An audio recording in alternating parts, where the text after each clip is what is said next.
Okay, so here we are in Blake's Convert to Deal section, and I'm going to choose my pipeline. I'm going to put him in my main pipeline. I'm going to choose qualified. That's the stage I want to put him in. I'm going to choose a potential close date. So let's say the probable expected close date is April 30th, and then I'm going to save. Okay, now you'll see Blake is no longer in my leads area, but Blake has gone to my deals section. But where is Blake? Now, I have set up multiple pipelines.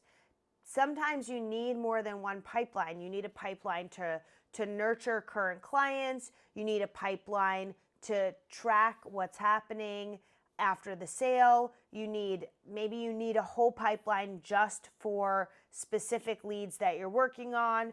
Depending on your industry, depending on the timing, you may need more than one. So if you need a second pipeline or an additional one, you just click this pencil and it will allow you to add a new, you click the drop-down menu and you click new pipeline, okay? But I'm gonna go up to my main pipeline, and that's where you see my stages and the different deals that I have in here. So, and by the way, when I click the pencil, it actually allows me to change the stages. These are the stages that we use specifically when we are dealing with a certain type of customer. I'm sharing them here with you today. You can use these stages if you want, but my recommendation is to make this custom to you. It's so freaking simple to customize. You just click that pencil and then you change the name.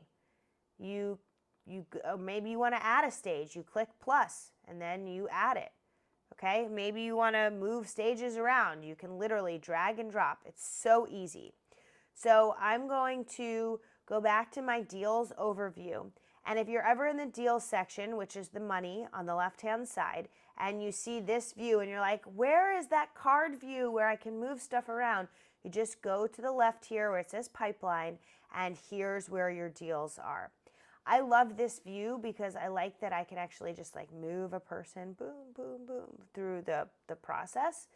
And you'll notice that I have some, like Blake is new, and it says I need to schedule an activity. But you'll notice I have a yellow here, like a hazard, and a red. What's going on? So let's click into Rachel, the lead, and see, well, it looks like I haven't touched this account in too long, and that's why she's yellow. 19 days, right? 19 days is too long for a lead, for someone who's in a deal to just sit without any activity. So I'm going to schedule a meeting with Rachel and add it to my calendar. And you'll see your meetings on the right-hand side here that when you add this, you'll if you sync your calendar, you'll actually see your meetings show up on the right-hand side here. And so I'm going to put, okay, 8:15 a.m., save.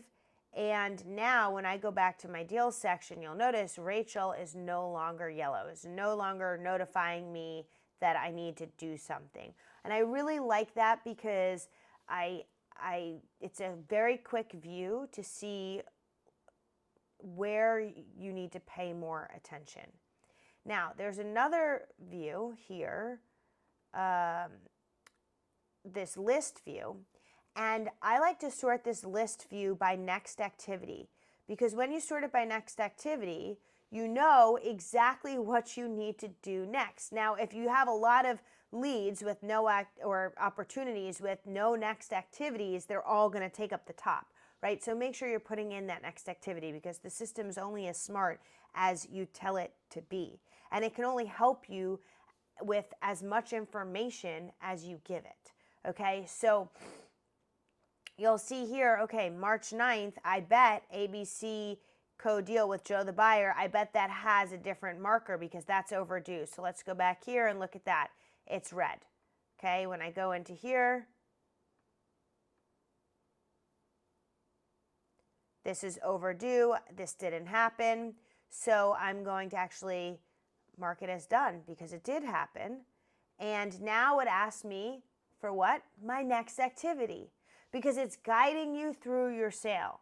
So hopefully when you perform an activity, you always have that next activity. Now maybe it's not always a call or a meeting. Maybe it's a task. Maybe it's a reminder to send proposal to Lucy. Okay, and then we'll put a time on the calendar, 2:15 p.m., and we'll say that goes till 3:15. Maybe I need an hour to make it, and I'm going to remove Lucy because I'm not going to let her know. It's my reminder, it's my task, and save. Okay, now I know that I have the next activity set up.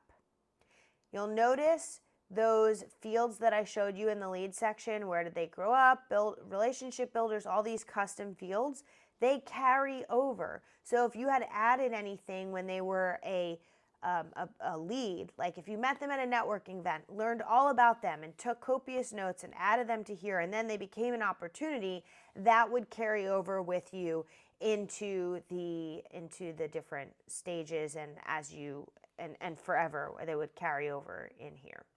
Okay, now let's see. Again, you can see if you're BCCing the emails, and this is my my fake account so that I can show you without all of my data. But if you're BCCing the emails, you can have emails show up here.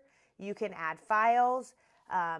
Pipedrive has a really cool feature where if you use like a DocuSign or some sort of e-signer for agreements, you can actually do that right within here without having to leave. Okay, I talked about the scheduling tool, and this is one of my favorite features. So if you use Calendly or something like that, you no longer have to pay for it when you're using the CRM, because you can click into proposed times, and as long as you've already synced your calendar, then you can go to manage availability, create new availability. You'll add which days you want to have meetings on. So let's say I only want to have meetings on Mondays from 9 to 5. Oops. I think that's 5:30, but that's, or 5:15, that's fine. And Thursdays from 1 to 4. Or, ooh, that's a lot. That got aggressive. Okay, 1 to 4, right? So my times are set up for when I want meetings. It will then cross-check it with my calendar. So if I'm already booked during those times, it's not going to add additional meetings and double book me. And I'm going to say continue to meeting details. You can, if you use Zoom or Microsoft Teams or Google Meet, you can integrate those, and then it will automatically send them, like if you use Zoom, it'll automatically include a Zoom link or a Microsoft Teams link or Google Meet link. I'm not going to click that for now because I don't have that set up, but you can go back to your face at the top right or your initial and click on the settings to add that integration, okay?